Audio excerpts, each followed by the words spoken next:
भक्ति शब्द के मूल में ही विभाजन है। दो का होना पक्का है वहाँ पर। एक मैं और मेरे द्वारा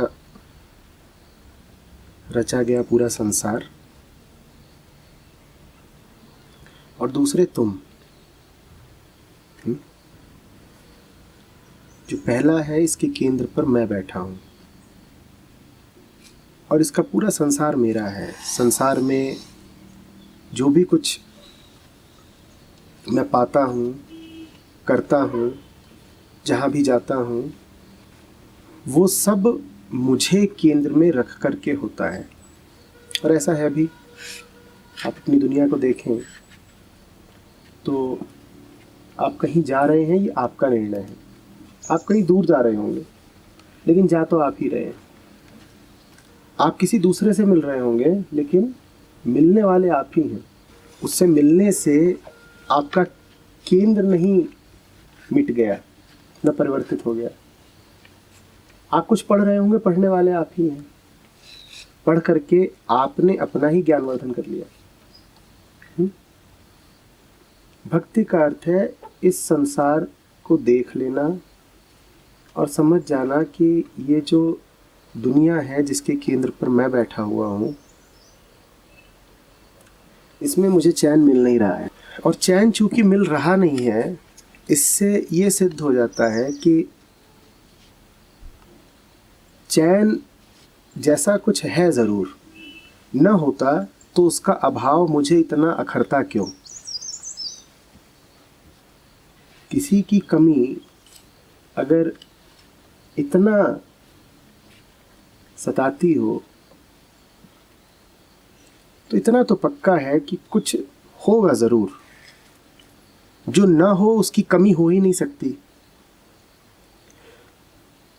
वो कौन है, वो क्या है, कह नहीं सकते, क्योंकि अगर होता तो दुनिया में मिल जाता। मेरी दुनिया में मैं उसे खोज निकालता, मेरी ही दुनिया है, चला जाता खोज निकालता। तो मैं तो जो कुछ कर सकता था मैंने कर लिया अपनी पूरी दुनिया में, वो कहीं मिला नहीं। मुझसे उठते हुए सारे प्रयत्न विफल ही गए। तब एक दूसरा है जिसके होने को एक आंतरिक प्रामाणिकता मिल जाती है। उस दूसरे को यार कहते हैं, खुदा कहते हैं, गुरु कहते हैं, मुर्शिद कहते हैं, तू कहते हैं, प्रेमी कहते हैं। वो जो दूसरा है वो उस सब का प्रतीक है जो मेरी दुनिया में नहीं हो सकता। ये भक्ति का आधार है। मैं और मेरी दुनिया अधूरे हैं। कुछ है खास जो इसमें कभी मिलता नहीं, और ये आवश्यक नहीं कि वो न मिले। वो मिलेगा ज़रूर, वो तेरे पास मिलेगा। तू है जहाँ वो सब कुछ है जिसका मुझे अभाव है। तो इस तरह से भक्ति में मैं और तू आते हैं। भक्त को आप कभी मैं कहता ना पाएंगे कि जो है वो मुझ में ही है।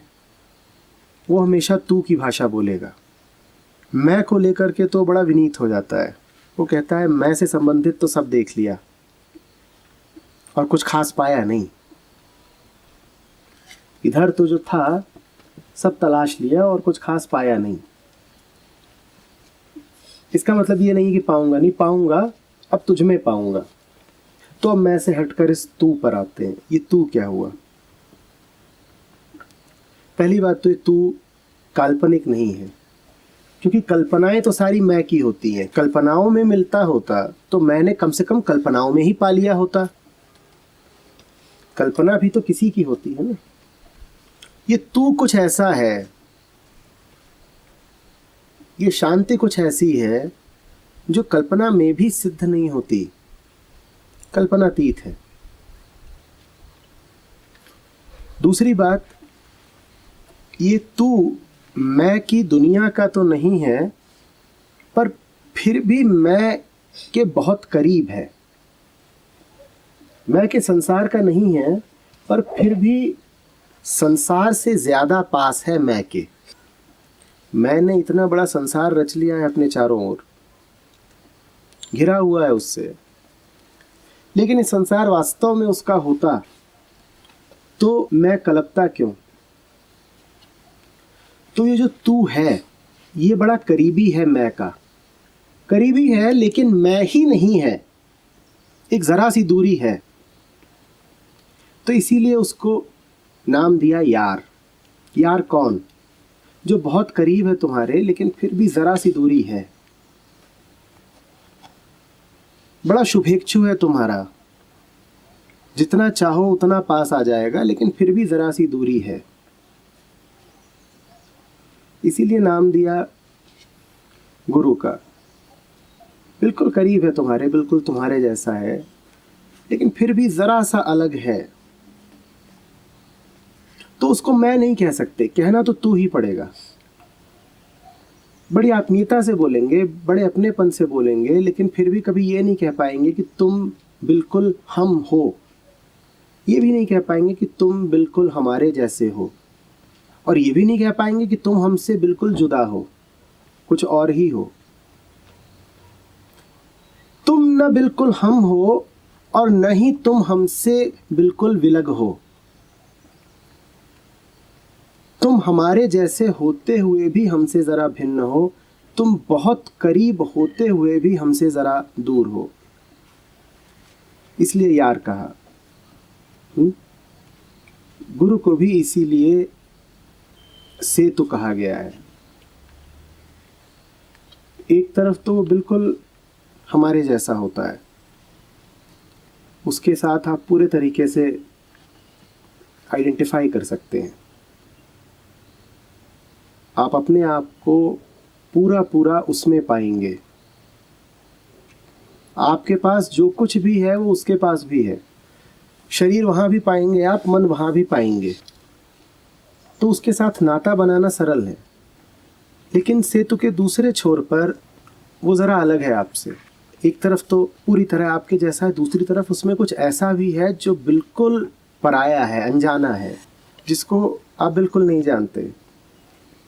जैसे एक पुल होता है, एक तरफ तो इधर है जहाँ आप खड़े हैं, आसानी से आप उस तक पहुँच सकते हैं, उसका उपयोग कर सकते हैं। उपयोग उसका इसीलिए कर सकते हैं क्योंकि उसका एक सिरा आपके निकट है, और दूसरी तरफ किसी और देश का है। वो शुरुआत आप उसी सिरे से करते हैं जिसे आप जानते हैं। वो आपके साथ हंस सकता है, आपका उससे संबंध बन जाएगा, आपके साथ खेल सकता है। आप जिन भी सांसारिक, शारीरिक, मानसिक प्रक्रियाओं में उद्यत होते हैं वो आपका साथ दे देगा।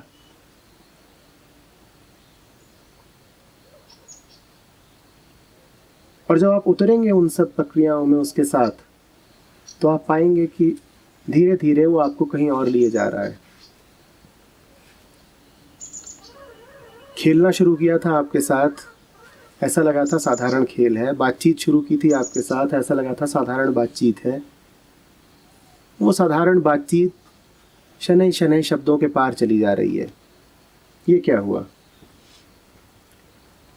जब चढ़े थे पुल पर तो ऐसा लगा था कि सब जानते ही हैं, पर ये पुल का दूसरा सिरा तो कोहरे में ढका हुआ है, न जाने कहाँ को खुलेगा, उधर को ले जाता है। इसलिए कहा गया यार, इसलिए कहा गया गुरु। ये भक्ति का मूल तत्व है, ये भक्ति का प्रथम सिद्धांत है।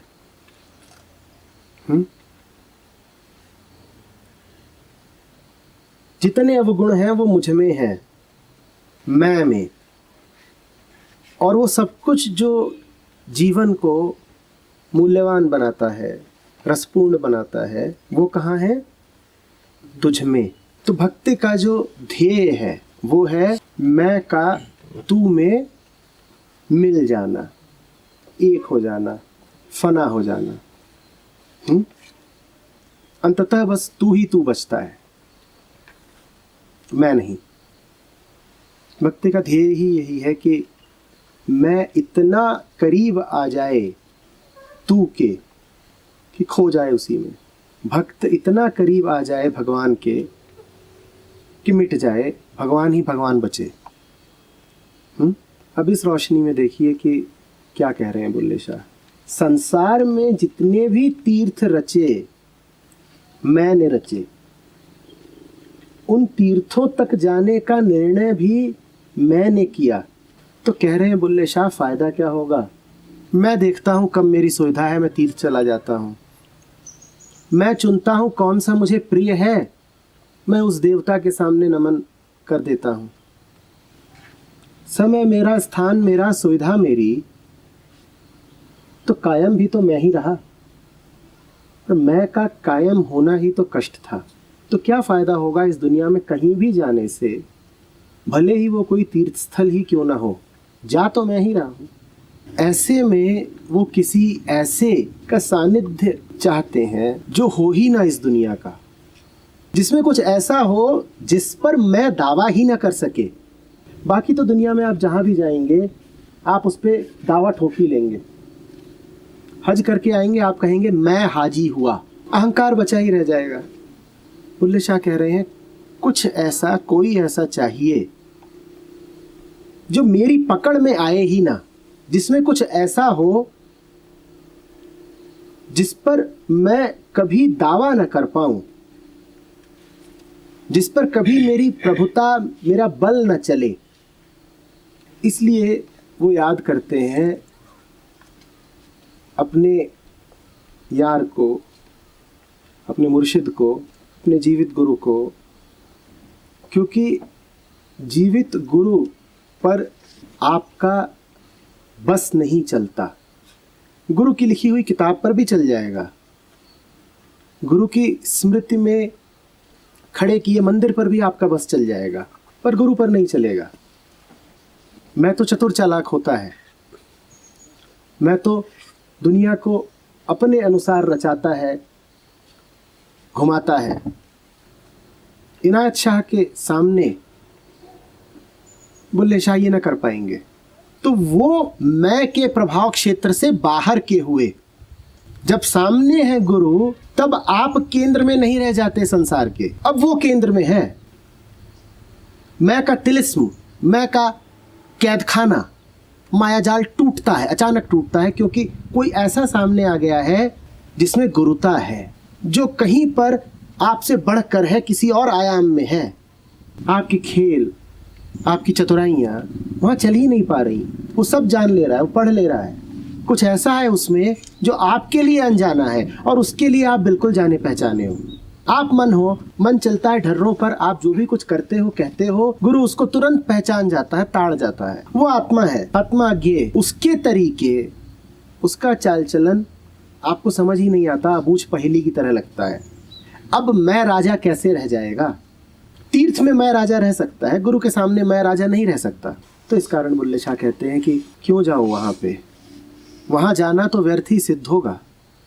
बड़ी नेक नियति से स्थापना होती है तीर्थों की, लेकिन इंसान ऐसा मायावी है कि तीर्थों को भी अपने अनुरूप इस्तेमाल कर लेता है। भारत में इसीलिए परंपरा रही है कि सीखा वास्तव में गुरु से ही जा सकता है। बिल्कुल ही आवश्यक नहीं है कि गुरु शरीरी ही हो, इंसान के ही भेष में हो, लेकिन परंपरा यही रही है कि जितना तुम शरीर से अपने आप को संबद्ध पाते हो तो उसी अनुसार जाओ और किसी शरीरी गुरु को ही खोजो। हाँ, तुम ऐसे हो गए हो जिसका शरीर भाव अब क्षीण हो गया हो, तब तुम्हें आवश्यकता नहीं किसी शरीरी गुरु की, पर जब तक तुम में है शरीर भाव, तब तक तो किसी ऐसे को ही पाना जो स्वयं शरीरी हो। ये इस परंपरा का आधार रहा है। बुल्ले शाह उसी परंपरा के वाहक हैं, वही बातें कह रहे हैं। सर, तीर्थ बनाने का क्या उद्देश्य है? तीर्थ बनाने का उद्देश्य यही था। पूरी दुनिया में जब घूमते हो तब अलग अलग तरह के प्रभाव पड़ते हैं, मन को दसों दिशाओं में खींचते हैं। तीर्थ पर जाओ तो कुछ ऐसा माहौल मिले जो तुम्हारी रोज़मर्रा की दुनिया का नहीं है। तीर्थ की वास्तव में परिभाषा ही यही है, जो कुछ भी तुम्हारे रोज़मर्रा के ढर्रों से बाहर का हो उसे तीर्थ जानना। पर क्या करो तुम अगर तीर्थ भी ढर्रों में शुमार हो जाए, अगर तीर्थ पर जाना भी फैशन बन जाए, तो इरादा क्या था वो बात पीछे छूट जाती है। तीर्थ की स्थापना के पीछे इरादा क्या था वो बात फिर गौण हो जाती है। फिर तो हकीकत ये रह जाती है कि तीर्थ भी तुम्हारे लिए वही हो गया है जो बाजार है। अब तीर्थ में जाने से फ़ायदा क्या होगा? कुछ नहीं। तुमने कोई वादा किया तो ज़रूर है, वरना मैं तुम्हारा इंतज़ार क्यों करता। हमें नहीं पता तुमने क्या वादा किया था, हमें ये पता है हम इंतज़ार कर रहे हैं। हमारा इंतज़ार साबित करता है कि तुमने कुछ वादा कर किया है। समझ रहे हैं बात को? खेल ज़रा उल्टा चलता है यहाँ। हम नहीं कह रहे कि हमें अच्छे से याद है कि क्या वादा था और क्यों हुआ था। हमें तो ये पता है कि कशिश इधर है। तुमने वादा ना किया होता तो हमें तुम पे इतना भरोसा क्यों होता? हमें इतना भरोसा है, साबित हुआ तुमने वादा किया था, अब चलो निभाओ।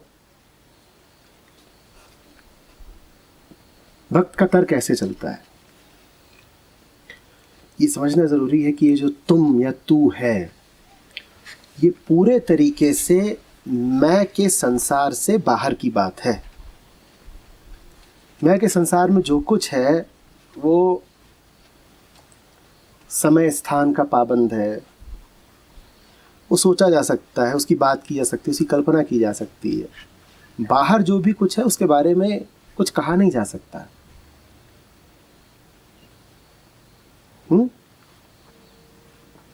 अरूप, निराकार, अचिंत्य, बिल्कुल बाहर का है। लेकिन भक्त फिर भी उसकी मूर्ति बनाता है, उसका नाम भी देता है, कई बार तो उसमें गुण भी स्थापित कर देता है। तुम ऐसे हो, तुम वैसे हो। कभी बोल देगा कि बड़े निष्ठुर हो, कभी बोल देगा बड़े प्यारे हो, कहीं कहीं बड़े मीठे हो, क्योंकि कसाई हो क्या। भक्त तो अपने भगवान में सारे गुण बैठा देता है, ये भली भांति जानते हुए भी कि गुण अवगुण तो भक्त के संसार में है, उधर नहीं है। वो इसलिए करता है क्योंकि उसने अब अपने आप को पूरे तरीके से जान ही लिया है कि छोटा है, क्षुद्र है। और जो अपने आप को छोटा, अशक्त जान लेता है, उसे अशक्त होने के कारण ही बड़ी रियायतें मिल जाती हैं। छोटे बच्चे को देखा है ना, पूरी छूट होती है, किसी को भी घूंसा मार दे। आप छोटे बच्चे को उठाते हो, वो आपके मुंह पर थप्पड़ मार सकता है। तो भक्त और भगवान का यही नाता है, वो उलाहना दे सकता है भगवान को। ज्ञानी कभी ब्रह्म को उलाहना नहीं देगा, भक्त भगवान को उलाहना दे सकता है। उलाहना ही नहीं दे सकता, वो सजा भी दे सकता है। इतनी तुमने तकलीफ दी है, अब लौट के मत आना, मुंह मत दिखाना। वो इसीलिए कर सकता है क्योंकि उसने पूरे तरीके से अपने आप को सौंप दिया है भगवान को। ये करने पर बहुत हक मिल जाते हैं। अब वो अपने अनुरूप अपने भगवान को सजा सकता है, संवार सकता है, नाम दे सकता है, आकार दे सकता है, कहानियां गढ़ सकता है, गीत गा सकता है, जो चाहे कर सकता है। ये जानते हुए भी कि ये सब कुछ काल्पनिक है, इसमें कुछ रखा नहीं है, पर वो कर सकता है, करता है।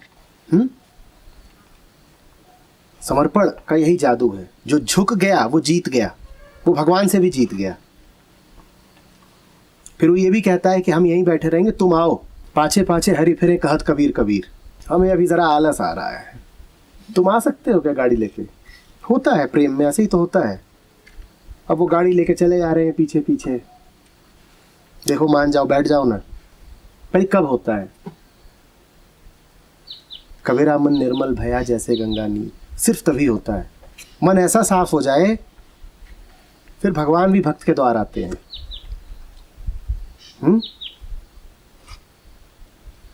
मन की निर्मलता भक्त की इसी में है कि वो जान ले कि उसका संसार मलिन है। यही निर्मलता है भक्त की, समझिएगा। निर्मलता इसी में निहित है कि आप स्वीकार कर लें कि मेरा तो जो कुछ है वो मलिन ही है। जिस क्षण आपने मान लिया ये साफ साफ, आप निर्मल हुए। जब तक आपको दंभ रहा कि नहीं देखिए काफ़ी कुछ तो गड़बड़ है, लेकिन बाकी कुछ ठीक भी है, और जो ठीक नहीं है उसे हम ठीक कर लेंगे, नहीं तो हमारे पास कुछ विशेषज्ञ हैं वो ठीक कर देंगे, बिल्लू है, बिल्लू ठीक कर सकता है आके। जब तक अभी आपको अपने ऊपर भरोसा है कि आप या आपके द्वारा चुने गए विशेषज्ञ आकर के आपको थोड़ी राहत दे सकते हैं, तब तक वो भगवान कहता है तुम ही कर लो, तुम ही कर लो, अभी तो तुमसे हो जाएगा, कर लो। जब आप और आपका बिल्लू कतई हार जाए तब होती है जीत।